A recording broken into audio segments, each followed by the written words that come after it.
नमस्कार. व्हिडिओला नक्की लाईक करा, चॅनलला सबस्क्राईब करा आणि तुम्ही कोणत्या जिल्ह्यातून व्हिडिओ बघत आहात कमेंट करून नक्कीच सांगा.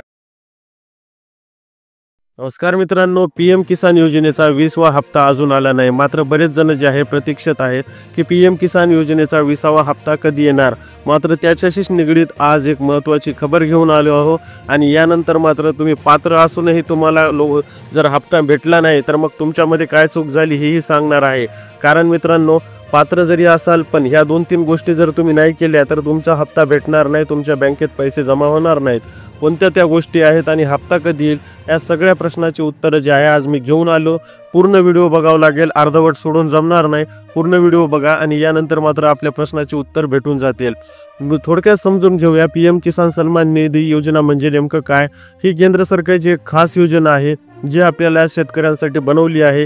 या योजनेतून शेतकऱ्यांना वर्षाला 6,000 रुपये मिळतात. हे पैसे एकाच वेळी नाही तर दर 4 महिन्यांना 2,000 असे 3 टप्प्यामध्ये जे आहेत करून दिले जातात. यामुळे लहान आणि कमी शेती असलेल्या शेतकऱ्यांना थोडासा फायदा भेटतो. आता मात्र 20वा हप्ता कधी येईल या प्रतीक्षेत सगळे शेतकरी जे आहेत चिंतित आहेत. कारण फेब्रुवारीमध्ये जे आहे शेवटचा हप्ता आलेला होता, मात्र आणखीन हप्ता आला नाही. या योजनेचे पैसे दर 4 महिन्याला येतात. 19वा हप्ता होता जो फेब्रुवारी 2025 मध्ये आलेला होता. त्यामुळे 20वा हप्ता जून 2025च्या शेवटची येण्याची शक्यता आहे. काही बातम्या सांगतात की हा हप्ता जूनच्या 3ऱ्या किंवा 4थ्या आठवड्यात येऊ शकतो. म्हणजे ह्याच आठवड्यात किंवा थोडासा आणखीन सोमवार मंगळवार पुढच्या येऊ शकतो. मात्र याची पक्की तारीख अजूनही सांगितली नाही. मात्र एवढ्या चर्चा नक्की आहेत की जूनमध्ये हा हप्ता पडणार आहे. आता उरलेत 5-6 दिवस, त्याच्यामुळं हप्ता पडेल एवढी मात्र गॅरंटी नक्की. आता मात्र कोणत्या शेतकऱ्यांना तुम्ही पात्र असूनही हप्ता भेटण्यासाठी अडचण येतात तर मात्र तुम्ही आजच ह्या गोष्टी केल्यात का हे एकदा तपासून घ्या. ई-के-वाय-सी का गरजेचं आहे. सरकारचे पैसे योग्य शेतकऱ्यांच्या खात्यातच पोहोचायचे आहेत आणि त्यात मध्यस्थी म्हणजे दलाली वगैरे नाही. म्हणूनच ई-के-वाय-सी करणं खूप गरजेचं आहे.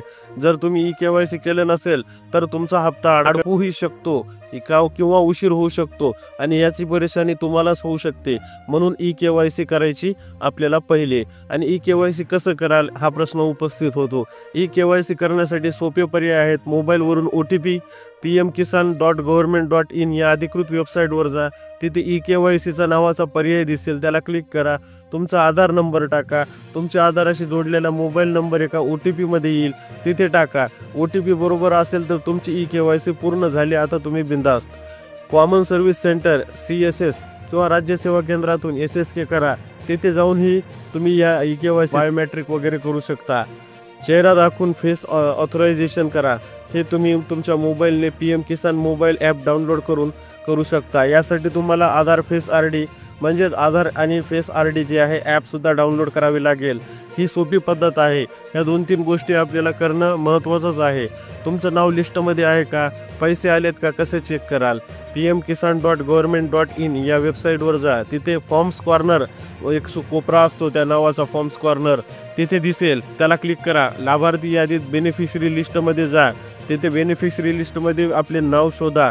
त्याला क्लिक केलं की सगळ्या नावाची यादी, राज्य, जिल्हा, तालुका, गट हे सगळ्या पद्धतीची माहिती तिथे भेटेल. तिथे तुम्हाला तुमचं नाव दिसते. गेट रिपोर्ट करा. गेट रिपोर्टवर क्लिक केल्यानंतर आता तुमच्या गावातील या लाभार्थ्यांची यादी तुम्हाला सगळी समोर दिसेल. त्याच्यात तुमचं नाव चेक करा आणि तुमचं नाव असलं तर तुम्ही बिंदास तुमच्या हप्त्याचे स्टेटस पैसे आलेत का पाहण्यासाठी काय करणार, नो युअर स्टेटस या 2 गोष्टीचा पर्यायावर क्लिक करून तुम्ही चेक करू शकता. तुमचा आधार नंबर, बँक खाते नंबर किंवा मोबाईल नंबर यापैकी एक टाका. गेट डाटा वर क्लिक करा. तुम्हाला तुमच्या हप्त्यांची सध्याची स्थिती म्हणजेच पैसे आलेत की नाही हे सगळी डिटेल जी आहे तिथे भेटून जाते. लक्षात ठेवण्यासारख्या काही गोष्टी आहेत. फक्त अपडेट आणि ई-के-वाय-सी झालेल्या शेतकऱ्यांनाच पैसे मिळतील. या योजनेबद्दल कोणतीही नवीन आणि अचूक माहितीसाठी pmkisan.government.in वर सरकारी वेबसाईटला भेट देऊन तुम्ही माहिती तपासू शकता. नवे GR तिथं आपल्याला उपलब्ध होतील. मात्र काही गोष्टी ज्या मी सांगितल्या आहेत की तुम्हाला KYC करणं फार अनिवार्य आहे. KYC जर नाही केलं तर मात्र अवघड आहे. KYC तुम्ही pmkisan.government.in वर सुद्धा करू शकता. बायोमेट्रिक पण करू शकता आणि फेसमधून सुद्धा त्या ॲपमधून करू शकता. या 2-3 गोष्टी, कारण सरकारला दरवर्षी PM किसान योजनेची KYC सांगितली आहे.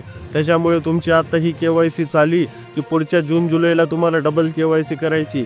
याचा अर्थच एक आहे की हे पैसे जे आहेत दलालाच्या मार्फत न जाता थेट DBT होऊन तुमच्या खात्यात यावे. म्हणून PM किसान योजनेचा हा हप्ता जे आहे जूनच्या आतमध्येच येणार आहे. त्याच्याबद्दल निश्चिंत राहा. जूनच्या आतमध्ये म्हणजेच आता 5-6 दिवस राहिलेत. 5-6 दिवसामध्ये तुम्हाला तुमचा हप्ता भेटून जाईल. मात्र तुमच्या या गोष्टी पूर्ण आहेत का बघा, कारण जर एकदा हप्ता सुटला आणि तुमच्या खात्यात पैसे पडले नाही, काही त्रुटी आली, तर मात्र तुम्हाला काही दिवस अडकाअडकी करावं लागेल आणि मग मात्र तुम्हाला चांगलीच तारांबळ उडेल. यामुळे जे आहे आजच KYC केली का, आणि नसेल केली तर करून घ्या. या सगळ्या माहितीसाठी तुम्ही व्हिडिओला नक्की लाईक करा. अशाच अपडेट राहण्यासाठी चॅनलला सबस्क्राईब करायला विसरू नका.